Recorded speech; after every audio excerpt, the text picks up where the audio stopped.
Series అయిపోయిన తర్వాత ఏం చేస్తాం? రిపోర్ట్ కార్డులు చూస్తాం. ఎగ్జాంపుల్ రాసిన తర్వాత ఆ రిపోర్ట్ కార్డులో మొహమ్మద్ సిరాజ్కి 10 ఇచ్చారేంటి, 15 ఇవ్వాలి కదా.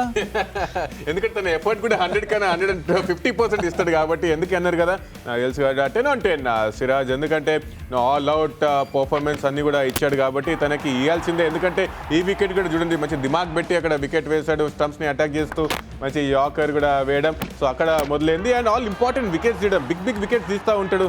ఆలీ పోప్ని మరొకసారి అవుట్ చేయడం, ఆ షార్ప్ ఇన్కమింగ్ డెలివరీ అండ్ తన ఏరియాస్ కూడా చూడండి ఎంతో డెవలప్ అయ్యాడు. అండ్ చాలా స్కిల్లో కూడా డెవలప్మెంట్ కనిపిస్తుంది. ఎందుకంటే అవుట్ స్వింగర్ పైన ఫోకస్ చేయడం, దాంతో బాబుల్ సీమ్ పైన ఫోకస్ చేయడం, ఇది కూడా చూస్తే మంచి రిలీజ్ అయింది, అవుట్ స్వింగర్ వేయడం, జేమీ స్మిత్కి అవుట్ సైడ్ హెడ్స్ దాకింది. ఈరోజు ఇలా మొదలైంది. అండ్ బాల్ మూవ్ అయితే వెరీ డెడ్లీగా మారుతున్నాడు, పేస్ కూడా చాలా మంచిగా ఉంది, స్టంప్స్ని అటాక్ చేస్తున్నాడు. సో బ్లైండ్గా అక్కడ ఉరుకుంటే వేస్తలేడు. ఫాస్ట్ బౌలర్ అక్కడ యూజువల్లీ అంటూ ఉంటారు ఎక్కువ బ్రెయిన్ బెటర్ అది ఇది అని, కానీ నో, సిరాజ్ మియా ఎలా అయితే మొత్తం దిమాగ్ పెట్టి ఆ యార్కర్ కావాలంటే యార్కర్ అవన్నీ వేశాడు.